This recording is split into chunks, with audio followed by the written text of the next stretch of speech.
And as an activist, a climate activist, someone who does a lot of advising and projects for the UN and expert for the World Economic Forum and climate change and agriculture, food and beverages, this image is shown quite often to show that there's no nations or borders. I want to change your perspective and show it to you for a different way and hope that you can envision a desirable, resilient, desirable future. I have three things that I want to tell you right now. There's questions that come up all the time. Can we do it? Should we do it? And will we do it? And emphatically, the answer is yes to all three of those.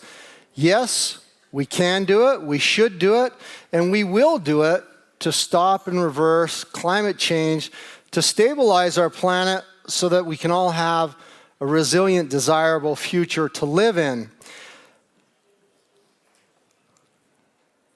That image that I show you is our blue marble, but it's only available because of innovation. Because we went to the moon and by accident turned around and saw our planet, that was done through emerging technologies. And today, with the satellite data, with the emerging technologies, with all the information, we have the lifeblood of our planet, up to the date, accurate, to the minute information about what's happening on our planet. The pulse, the beat of our heart of our planet. And that image is innovation. Had we not gone to the moon, had we not had emerging technologies, we wouldn't even have this image. We wouldn't have this data. And we need to use it for our benefit to change the narrative for our future. This is Dr. Bertrand Piccard. This is at COP24 in Katowice, Poland. Most of you, I hope, know who he is. He's the owner of Solar Impulse and 1,000 Solutions to solve global grand challenges. And I have many stories about him. I like to tell one where he says, you know, I'm from the future. When I was up in Solar Impulse, I'm from the future. I'm a spaceman. And then he came to the realization that it really wasn't, that he is living in the present. He's just the first person to put all that technology together that's existed for a long time and make it work. But the most interesting story that he has to tell is that when he went to airplane builders, specialists in aviation, to build the wings with the solar panels, they didn't and could not do it for him. They kept saying, no, we don't know how, we can't do it, we don't understand it. These are wings, they're not meant to have solar panels on them. And so he had to go to a shipbuilder to build the wings on his Solar Impulse. And I want to show you this video of a message that he has to the UN from the cockpit of Solar Impulse.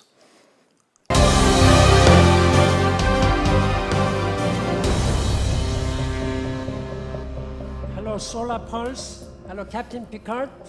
Where are you now flying? I speak to you from the cockpit of Solar Impulse in the middle of the Pacific, flying on solar power, only, no fuel.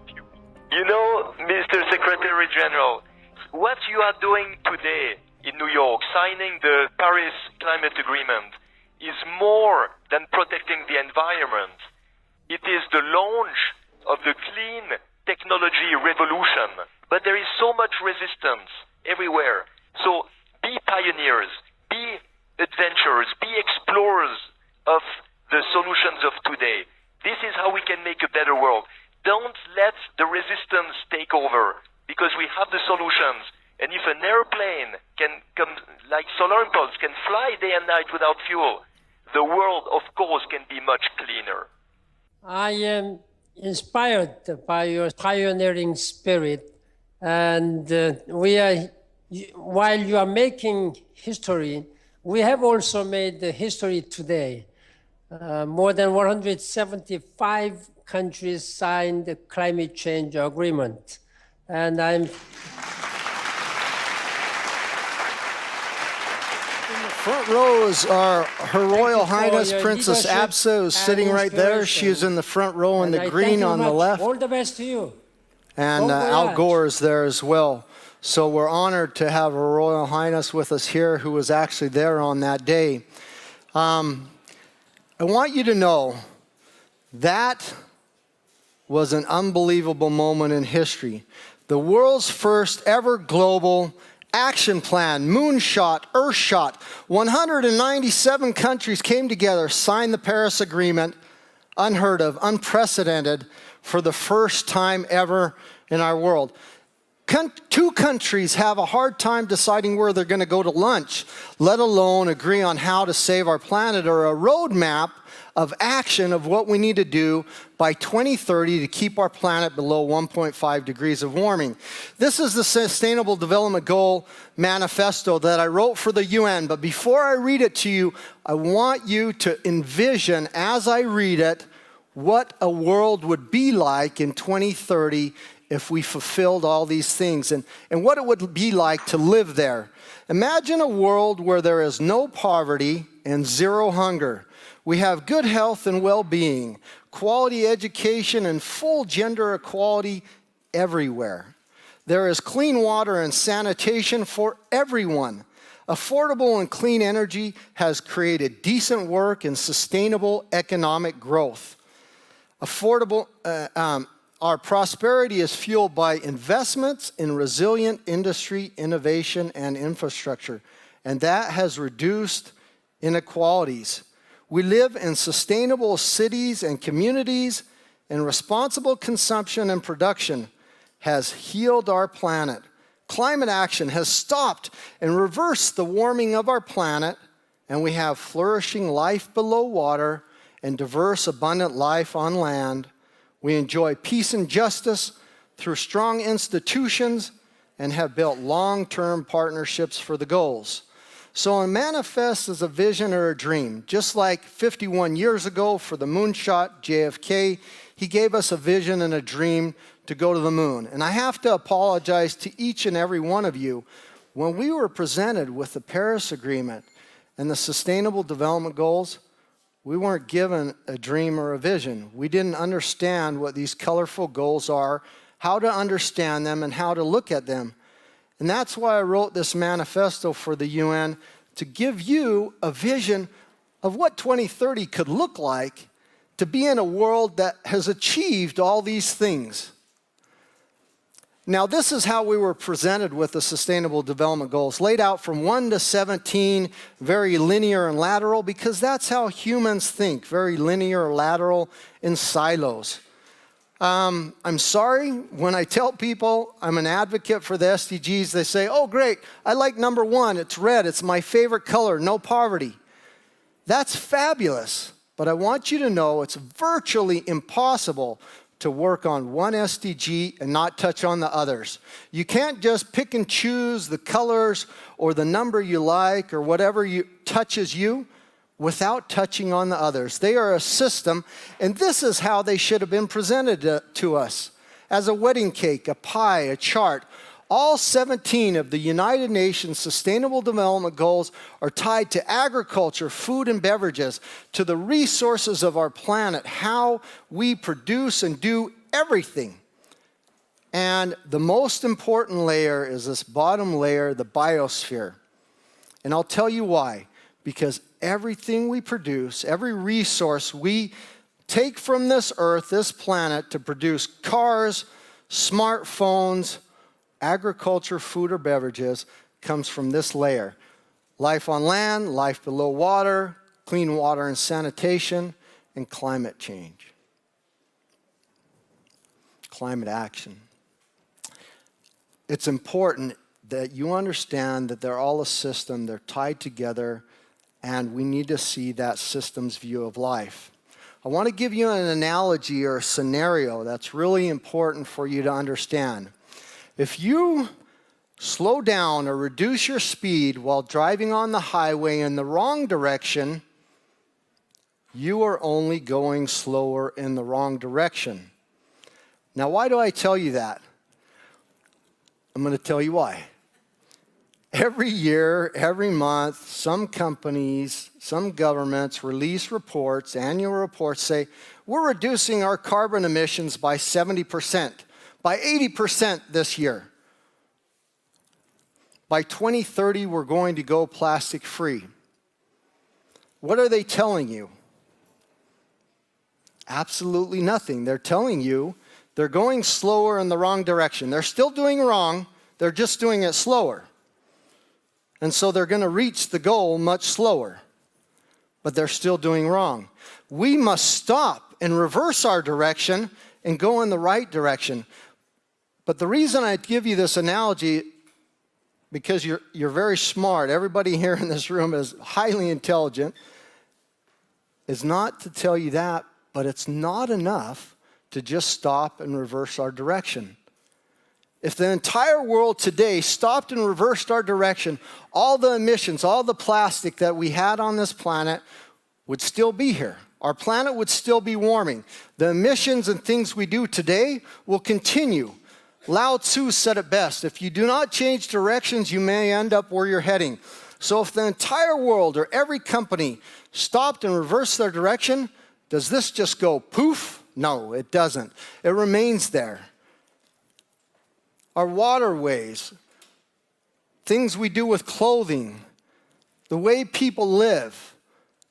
When you throw something away, I want you to think there is no away. It all remains on this planet. All the plastic that has ever been produced in our world, only 1% of it, or less than 1% of it, is gone. And that's because it was burned. The rest is still here on our planet. Microplastics are floating around somewhere. And even the fires in Australia, the two images that I showed you, they have a big impact on our planet. The toxins, they're still here. So, last year was a wonderful deal. There was a new business ambition for the Paris Agreement and the SDGs.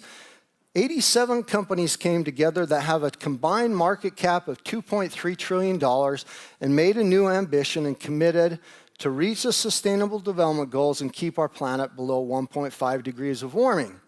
And then, 3 days ago, did you see this? Microsoft? $1 billion in Climate Innovation Fund. Remove historical carbon emissions by 2050 and be carbon negative by 2030. So Microsoft made this ambitious target, this ambitious goals, absolutely fabulous, going in the right direction. And the one that I want you to be clear about is they understand, here in the middle, that every carbon or emission or product that they put into our planet, they're going to make sure that they clean it up, reuse it, or offset those carbons by 2050. That's their goal. So that's going not only in the right direction, but that's being positive by cleaning up and circular economy. Now, this is setting a precedent, but I really want you to know that I think it's just the beginning. I believe we're on an exponential curve, and Apple and Google are going to come out with not just billions, but trillions, and they're going to realize that that's the step in the right direction. My greatest hope would be that Coca-Cola or Pepsi would say, every plastic bottle that we put into this world, up to this date, we're going to try to capture every single day. We want to collect 100 million metric tons of plastic, repurpose, reuse them. We'll still use plastic bottles, but now it's from the cleanup that we do every single day. That would be the step in the right direction. Instead of saying, well, we've had 100 years of using plastic bottles or 50 years, and now we're just going to stop by 2030. That's basically telling you they're going slower in the wrong direction and they're doing nothing. That doesn't clean up the rest. I want to show you this, and I have one last comment for you.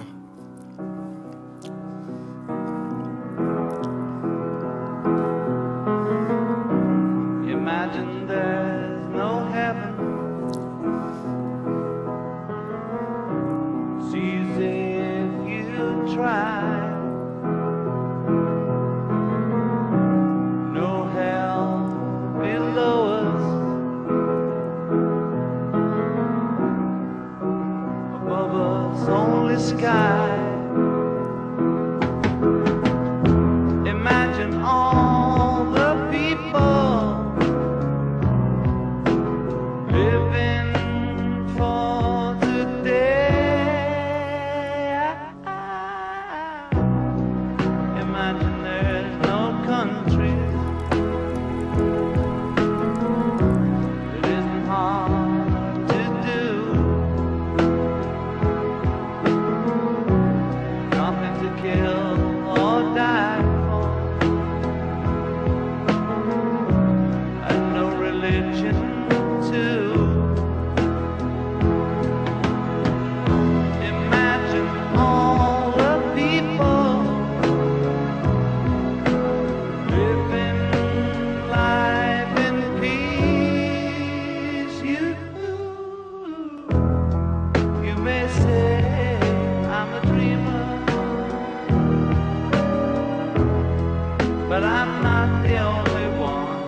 So that was a deep fake, but I want you to know all the fake news, all the tweets, all the posts, we can use technology, we can use things for a positive imagination to imagine a world differently. That's why I wanted you to imagine what that world would be like in the manifesto. So now take that beautiful John Lennon song and imagine, really, what if all our leaders changed or flipped the switch? We have the technology, we have the companies getting on board, and I know that you can do that ambition as well with your companies and what you do to make a real positive change by 2030 to adopt the Sustainable Development Goals, the world's first ever global Earthshot. 197 countries, and now we just need all the companies in the world and you to jump on board as well. If you have any questions or you'd like to get in deeper discussions, here's my contact information. Thank you.